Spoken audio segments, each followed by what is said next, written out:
Jack फिन्ने की बहुत सारी कहानियों में से एक कहानी थर्ड लेवल है। थर्ड लेवल एक इमेजिनेटिव स्टोरी है जिसमें यह दिखलाया गया है कि कोई भी व्यक्ति अपने व्यक्तिगत जीवन में किस प्रकार से अमन और शांति की तलाश करता है। इसमें एक व्यक्ति है जिसका नाम चार्ली है। वह एक दिन अपने ऑफिस से निकल करके अपने घर की ओर चलता है। सोचता है कि मैं थोड़ा घर जल्दी पहुंच जाऊं, इसलिए वह अपने ऑफिस से निकल करके वह ग्रैंड सेंट्रल स्टेशन की ओर बढ़ता है ताकि वह वहां से सबवे को पकड़ सके और आसानी से अपने घर जा सके जहां पे उसकी वाइफ लुइसा उसका वेट कर रही है। यही सोच करके वह अपने ऑफिस से ग्रैंड सेंट्रल स्टेशन की ओर निकल पड़ता है ताकि वह सबवे को पकड़ सके। जब वह ग्रैंड सेंट्रल स्टेशन जाता है तो वह फर्स्ट लेवल में इंटर करता है, फिर वह सेकेंड लेवल को इंटर करता है, लेकिन ऑल ऑफ सडन वह वहाँ अपने आप को खोया सा महसूस करता है। एक ऐसे गलियारे में जाता हुआ महसूस करता है जहाँ पे शायद वह कभी गया ना हो, उसके लिए बिल्कुल अननोन था। और जब आगे बढ़ता है तो वह देखता है कि ये तो बिल्कुल सुनसान है और उसे डर भी लगने लगा था, लेकिन फिर हाल सोचा कि हम आगे बढ़ते जाएंगे, हो सकता है कि हमें वह लेवल आ जाए अर्थात सबवे मिल जाए जहाँ से हम अपने अपार्टमेंट में जा सकें। लेकिन होता क्या है कि ज्यों ज्यों आगे बढ़ते जा रहा था हर एक चीज़ नई मिलती जा रही थी, मानो कि उसको लग रहा था कि यहाँ पे वह कभी पहले नहीं आया है। जब आगे बढ़ा तो वह देखा कि एक टर्न था और लेफ़्ट की तरफ काफ़ी तेज़ी से मुड़ा हुआ था डाउन की ओर। और जब आगे बढ़ा तो देखा क्या बिल्कुल शांति, लेकिन जब थोड़ा आगे डरते डरते गया तो देखा क्या कि वहाँ पे एक वेकेंट की आवाज़ आ रही है। ऐसे लग रहा कि अंदर कोई खाली जगह है और वहाँ से लोगों के बोलने की आवाज़ आ रही है। तो उसके अंदर थोड़ी सी हिम्मत बनती है कि मैं चलो चलते हैं क्योंकि आगे लोग हैं। चलता गया और जब वहाँ पहुँचा तो देखा कि अजीबोगरीब हालात, ऐसे स्टेशन पहले कभी देखा नहीं था।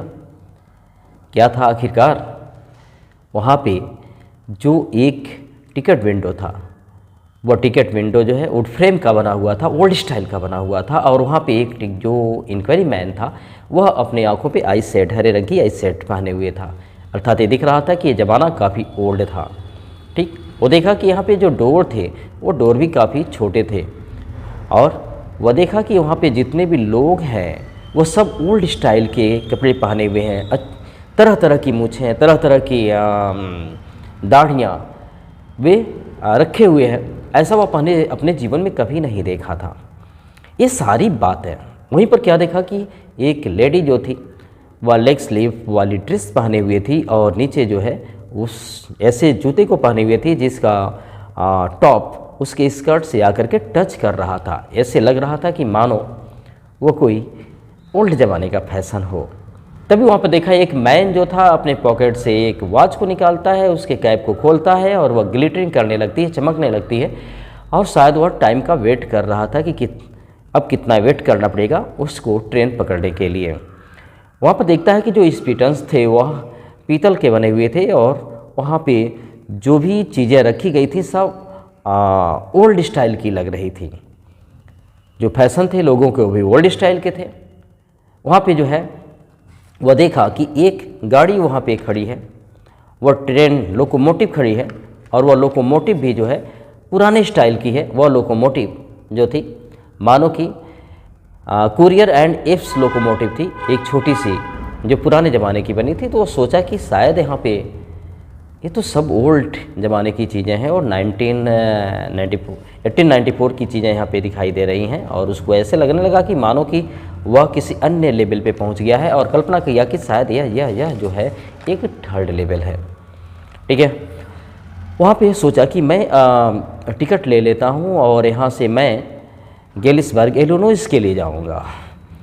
वह 2 टिकट लेने की बात सोचता है, लेकिन जैसे वह टिकट काउंटर पे पहुंचता है तो वहाँ पे जो टिकट मैन था अर्थात कह सकते हैं जो टिकट सेलिंग कर रहा था, वह इसके बिल्स को देखता है, नोट को देखता है और वह धीरे से अपने सिर को हिलाता है और कहता, मिस्टर ये नोट्स नहीं हैं और आप मुझे चीट नहीं कर सकते और यहाँ से भाग भी नहीं सकते। तो वहाँ पे चार्ली सोचा कि यहाँ पे वह नोट नहीं चलते हैं जिससे वह टिकट खरीद सके।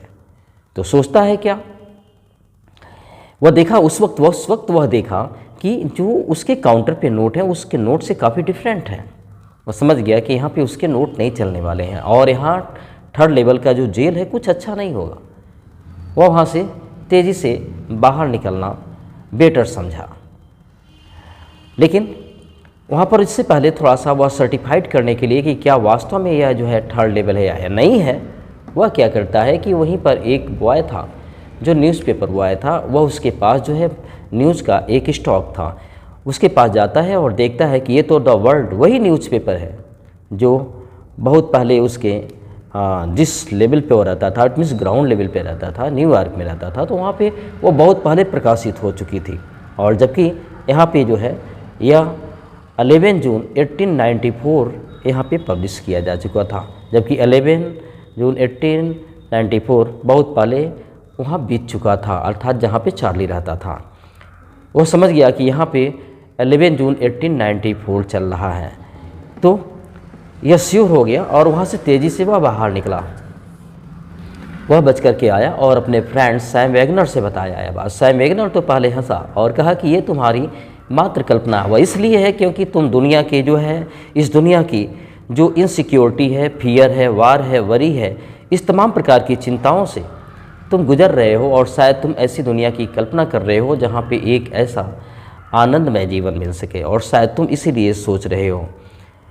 कहना चाहता है चार्ली कि यह वह जगह था जहाँ पे हर कोई चाहता तो अपना स्केप कर सकता था, बचाव कर सकता था और अपने जीवन को शांति से जी सकता था। वह अपनी वाइफ लुइसा से जब ये बात बोला था तो लुइसा भी मानो पागल सी हो गई थी, लेकिन कहता है कि वह थर्ड लेवल की फिर से तलाश करना शुरू किया, लेकिन उसे दोबारा थर्ड लेवल नहीं मिला। क्यों नहीं मिला? सिंपल सी बात है, वह उसकी एक उपज थी, माइंड की एक उपज थी जो फिर दोबारा वैसे उसके मन में नहीं है और वह जगह जगह जो था फिर मिल नहीं पाया। लेकिन वह तलाश जारी रखा, सोचा हो सकता है ऐसा हो। तो यहाँ पे क्या है, फिर अपने दोस्तों से बताया कि यद्यपि वो अपने जीवन में इस वार बरी इनसिक्योरिटी इन सब चीज़ों से वह ग्रसित भला कैसे हो सकता है और वह इसके बचने के लिए वह थर्ड लेवल की इमेजिन कैसे कर सकता है। वह कहना चाहता है कि हम तो स्टैम्प कलेक्टिंग भी क्या करते हैं, और हमारी स्टैम्प कलेक्टिंग तो हमारे ग्रैंडफादर ने स्टार्ट किया था, और ग्रैंडफादर बहुत ही शांत विचारधारा के व्यक्ति थे और उनके ज़माने में इतना हार्डली बर्डली लाइफ नहीं था, उनके ज़माने में इतना इनसिक्योरिटी, वार वरी, फियर इत्यादि की बातें नहीं थी, फिर भी वो स्टैम्प कलेक्टिंग करते थे और उन्होंने ही मेरी स्टैम्प कलेक्टिंग सिखलाया था। और इसके अलावा जो है वहाँ के प्रेसिडेंट रूजवेल्ट जो थे वो भी जो है इस स्टैम्प कलेक्टिंग को शुरू किए थे। तो बताना चाहता है कि यह जो स्टैम्प कलेक्टिंग है ये एक फॉन्ड होता है, एक शौक होता है, ना कि कोई इस फियर वरी वार इत्यादि से बचने के लिए ऐसा करता है। वह कहना चाहता है कि वास्तव में ये जो स्टैम्प कलेक्शन है वो है क्या, क्योंकि जब यूएसए कोई भी टिकट जारी करता है, यानी पोस्ट ऑफिस के टिकट जारी करता है, तो कोई भी व्यक्ति जो स्टैम्प कलेक्टर होता है वह क्या करता है, 4 की संख्या में वह टिकट को खरीद लेता है और एक इन्वेलप पे उसको स्टिप कर देता है, प्लेस कर देता है, लगा देता है, चिपका देता है और फिर अपना ही एड्रेस उस पर लिख देता है। और उसमें लेटर कंटेंट करने की ज़रूरत नहीं होती है, क्योंकि वह फिर उसके पास ही वापस आना है, अपना ही एड्रेस लिखा है, फ्रॉम भी अपना लिखता है, टू भी अपना लिखता है, यानी कहने का तात्पर्य कि वो लेटर उसी के पास आना है। और फिर कभी कभी उसमें होता कि बिल्कुल ब्लैंक पेपर रखा जा सकता था इनवेलप में, या नहीं भी रखा जा सकता था, लेकिन वहाँ पे स्टैम्प लगा करके और उस इनवेलप को पोस्ट ऑफिस में ड्रॉप करना होता। पोस्ट ऑफिस क्या करता, अपना मुहर को लगा करके सेटिस्फाइड करता कि ये टिकट किस दिन जारी हुआ था, और फिर वह उसके पास भी आता, अर्थात उस व्यक्ति के पास आता। और ऐसे ही वह अनेक जो है स्टैम्प कलेक्टिंग किया हुआ था। इसको फर्स्ट डे कवर के नाम से जाना जाता। इस कहानी में फिर क्या होता है कि कुछ दिन ऐसे बीतते रहते हैं और चार्ली थर्ड लेवल की तलाश करता रहता है, लेकिन रियल में उसको थर्ड लेवल मिलता नहीं है। अब उसकी तलाश थोड़ी कम सी हो जाती है। उसकी पत्नी भी कहती है कि ऐसा नहीं है।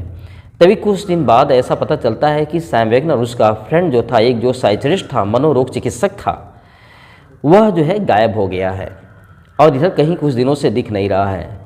उसी दौरान क्या था कि चार्ली वह अपने ग्रैंडफादर के स्टैम्प कलेक्शन जो थे उसमें वह खोज रहा था, शायद कुछ सर्च कर रहा था, तभी वो जो है अपने फ्रेंड सैम वेगनर के लेटर को वहाँ पे पाया। ये तो सरप्राइज होने की बात थी। वह लेटर में जब वह लिखा था, खोला तो उसमें लिखा था कि चार्ली, मैं आशा रखता हूँ कि तुम जो कह रहे थे वो बिल्कुल सही है। विश्वास भी होने लगा था कि तुम्हारी बातें बिल्कुल सही है। और चार्ली, यह सच है कि मुझे तीसरा तल मिल गया, थर्ड लेवल मिल गया है, और मैं 1 सप्ताह से यहीं पर हूँ और मैं यहाँ पे नीचे रह रहा हूँ और यहाँ पे पियानो बजाया जा रहा है और जो लोग हैं वह पोर्च में सिंग नेली होम गीत गा रहे हैं और मुझे नींबू शरबत के लिए, लेमन सिरप के लिए बुलाया जा रहा है, आमंत्रित किया जा रहा है। और मैं आशा करता हूँ कि तुम भी इस थर्ड लेवल को तलाशने में अपना कार्यक्रम जारी रखोगे और तुम और लुइसा तलाशते रहना, अवश्य थर्ड लेवल मिलेगा और तुम्हारे परिश्रम के अनुरूप होगा और बहुत ही अच्छा होगा। यह पढ़ करके चार्ली बहुत ही सरप्राइज्ड हो गया। उसका दोस्त थर्ड लेवल पे चला गया। तभी उसने सर्च करना शुरू किया कि आखिरकार कैसे। तो वह जो है कॉइन डीलर के पास गया और वहाँ पता चला कि ये तो उसका फ्रेंड सैम वेगनर करीब $800 से वह अपने ओल्ड करेंसी को एक्सचेंज किया था और वह थर्ड लेवल पे जा चुका था, जहाँ पे वह बहुत ही प्रसन्नता से अपने बिजनेस को चला रहा था, अर्थात एक नया बिजनेस शुरू कर दिया था। वह जो है हे फीट एंड ग्रेन का वहाँ पे बिजनेस स्टार्ट कर दिया था, जो उसकी मोस्ट लाइकिंग बिजनेस थी। और वहाँ पे वह साइकिलिस्ट होने के बिजनेस को छोड़ चुका था, क्योंकि वहाँ पे लोग शांतिपूर्वक रहा करते थे और कोई भी मनोरोगी नहीं हुआ करता था। तो इस प्रकार से कहानी क्या इंडिकेट करती है? कहानी इंडिकेट करती है कि हम अपने जीवन में जितना ही शांत और आनंदित रहेंगे, हम मनोरोग से उतना ही दूर रहेंगे। अर्थात कहना चाहता है कि जीवन का जो वास्तविक रूप होता है वह होता है मन की शांति।